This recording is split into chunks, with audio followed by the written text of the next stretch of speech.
I'll now call the Finance and Responsible Governance Committee meeting to order. The meeting is being held in person and electronically in accordance with the Municipal Act. Consent items. For the consent items, I'll read out the title associated with the recommended motions printed on the agenda to see if members of committee would like to deal with them on consent or hold them for discussion. Items that are not held will be deemed approved by consent with no further discussion. They will then move forward to the next general committee meeting for discussion. First, when it comes to open delegations, we have one open delegation to be received this afternoon. And actually, just before I get to the open delegation, I'll just go through the committee reports as I'm kind of going back and forth here. It's a little rusty after the summer break. So we have under reports of advisory committees, there's two of them to be received. The first one is the report of the Investment Board dated July the 30th, 2025. And the second one is the report of the International Relations Committee dated September 2nd, 2025. And then out of the recommendations, the first one is IRC1, that the Barrie Community Foundation and International Relations Committee Youth Ambassadors Program, Donor-Directed Investment Flow-Through Fund. And that's approved on consent. And then reports to committee, we have two reports. The first one is 7.1, a memorandum from Kay Dadama, Director of Recreation and Culture Services, dated September the 17th, 2025, regarding Barrie Pride, which is in relation to the deputation that we're going to hear shortly. And 7.2 is the Barrie Library Budget Requirements Policy. And they're on consent. Okay, I'll backtrack then and go back to the open delegation. We have one open delegation by representatives of Barrie Pride concerning the Barrie Pride celebration. I would like to now call upon Jesse Lawson and Brody Mears of Barrie Pride to come to the podium. And in accordance with the city's procedural bylaw, you have a maximum of 5 minutes to speak.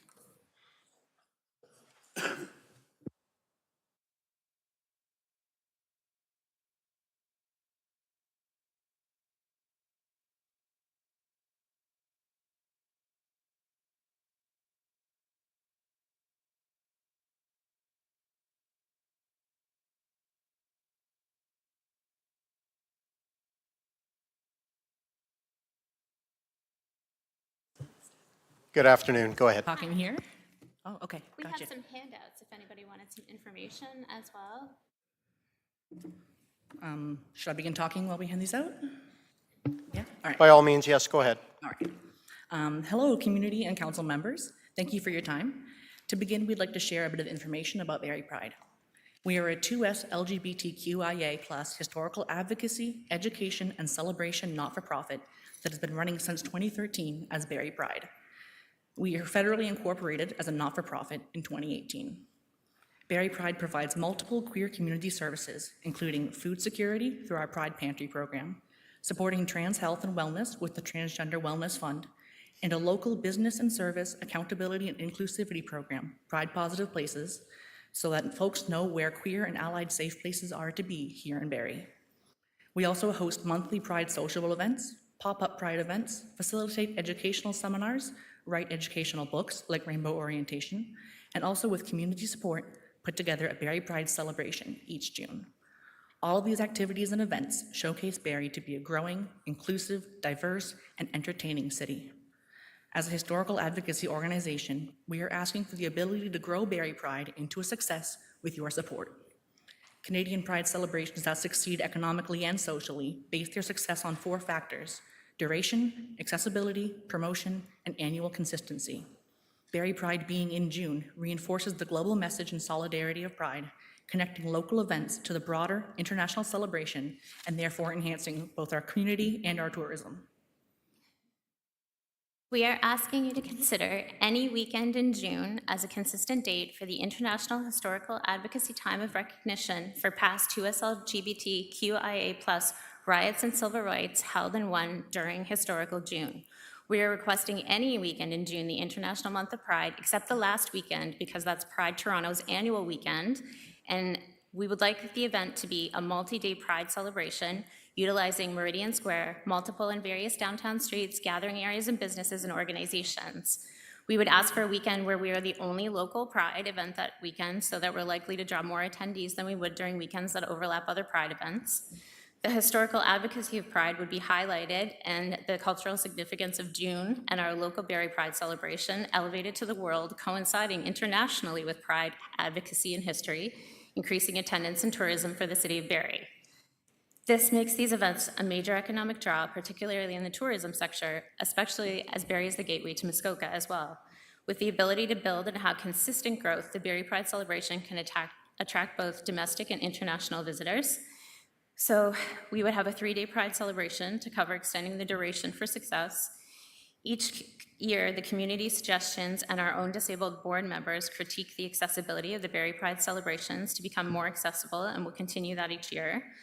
And of the last 2 success indicators mentioned earlier, promotion and annual consistency, we're addressing by asking for any weekend in the International Pride Month of June. Canadian Pride parades and celebrations can generate significant annual tourism dollars, creating jobs through increased visitor spending on hotels, restaurants, performers, artisans, entertainment, gas, and local businesses. We're offering to collect data for the next 3 years and survey attendees and compile an economic report in early 2029 to provide the committee with reports to quantify the powerful impact both economically and socially. We believe this is not only an empowerment opportunity for Pride or the Barrie community of allies, but also for the municipality to be a light of solidarity of civil rights and freedoms, promoting and protecting historical advocacy groups. Thank you. We also have what we just read to hand out as well, so you have that.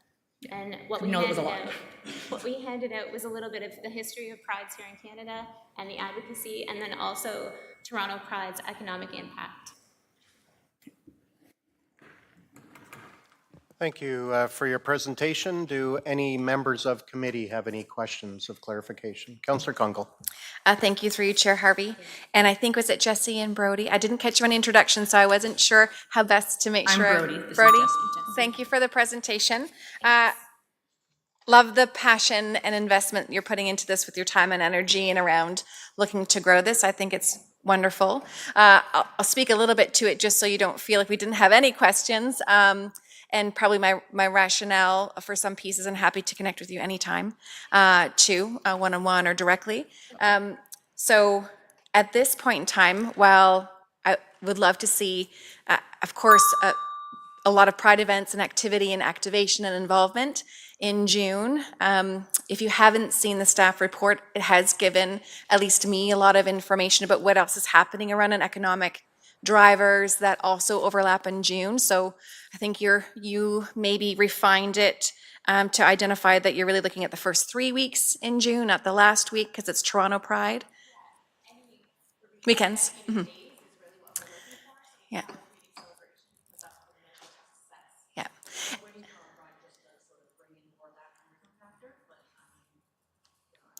Yeah. And so I guess I'll frame my question a little bit, because I'm hearing you say you're willing to bring back an economic report.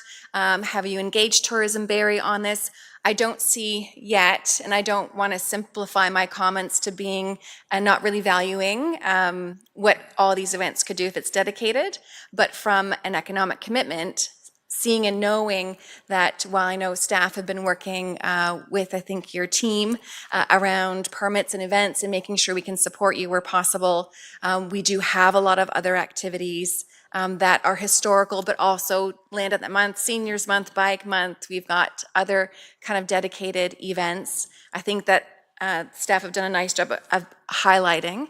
And so for me, I'm probably not there yet around committing to you a dedicated full weekend in June that restricts access to other groups without knowing more. So I would say my question to you might just be, do you have a sense now economically to kind of back up the ask for that type of long-term commitment? Or do you have a sense of what you're planning for next June around this? Because I would kind of say, I'd love to kind of see how the coming June next year goes, and to have you bring some of that information forward before I would commit to dedicating or restricting access to just one ongoing weekend every year after year. Does that make sense? Yeah. Could you speak to that at all from an economic side? We would like to be able to quantify it for you and build that data. We do know that next year is a parade and a celebration, if that's what you're asking for, and we definitely do not want to deny anybody else access. We've spoken to Uplift Black, who we share the month of June with because it's Juneteenth. We went to BNFC because, I mean, obviously June is important for Indigenous people as well. It's Indigenous Peoples Month. So we spoke to the two groups that we thought would be affected most by it. We weren't aware that Honda had a run. We weren't informed of that, or we didn't know that on our own. So we don't want to interfere. What we want to do is enhance and add. And so it's not that we're stuck to Meridian or stuck to a date, but what we had last year was in May and changed and last minute, and we had so much community upset because people couldn't even come to plan to be at Pride for June. It was in May. So we just wanted to get the event into May. We definitely want it to be an economic enhancement, like you're saying, and not detract. We can combine it with other events. We've been saying that all along. I think the consistency piece as well would allow us to then be able to get more consistent vendors, sponsors, commitments, that kind of thing, because oftentimes when we're not sure of what to tell those people, then they can't make those commitments, obviously. So that sort of going forwards, consistency, that's what we're hoping for. Yeah, we'd like to be planning July 1st for June We'd next love year, Yes. every year, so that it could be the most successful event we've ever had each year going forward. And we would like Barrie to help us do that, to show how they highlight historical advocacy groups. That's what we've been looking for all along. We don't want to be fighting against other groups that are only here for the economic impact when we have that historical piece where we've been fighting for decades. So I'd say, I don't think I have another question, but just saying thank you. Thank you. And do appreciate and want to see you be successful. And I love this goal that you have and wherever I can support possible. But I will just be transparent to say, love to see you continue to work with staff on permits and getting something in place and really working on that piece around making sure that you've got everything to be able to meet any expectation that anybody would have for any type of event permitting. And I know you're connected to staff on that. So do look forward to seeing, celebrating, participating, and promoting what you plan for the fall, and then welcome an ongoing conversation. But at this point in time, I'm happy to take it as an awareness for this is your goal, but I'm not prepared to support a dedicated annual event without knowing more. We really appreciate even having it on the table so that everybody's aware that it is a goal for us that we're working towards, and that we could get support from other people to do it. Yeah. I think that's great. Thank you. Yeah, thank you very much. We appreciate it. Thank you, everyone. I don't have any more questions. Thank you. Any other members of committee with questions? Deputy Mayor Thompson. Thank you, Chair Harvey. Thank you for the presentation. Just a quick question. Have you had an opportunity to read the memo to council from our staff? I just heard about this in the last 5 minutes. Okay. No, when you have a chance, Is it online or? yeah, you just go to the agendas, and it lays out like a lot of the stuff that Councillor Kungle spoke of and stuff like that, and kind of like, some of the challenges we have and stuff. And maybe just one question, like in one of the first paragraphs, and that's why I was hoping you had a chance to read it. It states, I just don't want to misspeak here. I think it's 9 other organizations. And I always think of a Pride event being something that's very inclusive, and that's the purpose of it. Sorry, we don't know the organizations you're speaking to, and then I could address it specifically. Yeah, no, I'm just saying, and I don't even have a question, just more of a thought that I would love to see when you do come back, if you have an ask or something, where it's involving all the groups. Like, I'll use the Gilbert, there's New Path. Attend our celebration. They're all vendors, and they're all free to attend our celebration, and they attend every single year. We're very intersectional inclusive. Every not-for-profit that applies, we allow them to attend for free. Yeah, no, like I said, and that's the thing, like, so I'm basing this on the knowledge I've received from staff and stuff, so I'm, you know, stating I would love to see that, and when you come, that it was inclusive of all these organizations and stuff, as you stated, that it's about inclusivity. So I would love to see something where it was a proposal to council that included everybody, and I'm not saying you exclude, I'm going on information that I've been given. So I think that would be very helpful to anybody with the information to make a decision. Would it be a letter that you were looking for or their presence? Because we did approach people and have them acquiesce, We but, have talked to most of those and people have organizations. volunteered to give us letters. So is it a letter of support that you're looking from other organizations next time we present? Or would you want them to be here? Because that's a lot for, like, we're kind of spearheading this on behalf of the other historical advocacy groups because Yeah. we are volunteers and we're disabled. So we're not out there working and supporting our families. We caregive for our parents, but like that's the position that we're in. So we have more time that we want to dedicate to this. Yeah, we're not by no means here being like, Barrie Pride specifically needs these, no, we're advocating for the community as a whole, for any one of Every these. historical advocacy group. So I won't tell you how to get support from other organizations. I'll leave that entirely up to you. So whatever means you feel is best served, then I'm okay with, like I said, I will never ask somebody to do something I don't know what your ability to do or not to do. So, but I think that would be very helpful. So, thank you. No, it's good to know, thank you. Great, thank you. Any non-members of committee with any questions? Okay. Thank you for your presentation. I'm actually very aligned with my two colleagues here, and I know Councillor Kungle asked some questions very eloquently, probably much more eloquently than what I would have asked myself. But yes, at this point in time, it is extremely difficult to be able to dedicate a particular weekend to any group, regardless of who they are, and obviously from year to year too, things change. You got to ensure that you've got proper event planning, operational plans in place, because obviously security for these events nowadays has become significant regardless of what event it is. And that's why one of the things myself and Councillor Corser had asked for was bollards to be included in the 2026 budget for portable bollards to block off roads. They're not the end all and be all, but again, one more safeguard for public events and city events. Excited to read it, yeah. Yeah, so thank you for your presentation, and I hope you have a great day. Thank you. For the direction, we appreciate it. Great. We'll be Thank back you. better prepared. Thank you, have a good Thank day.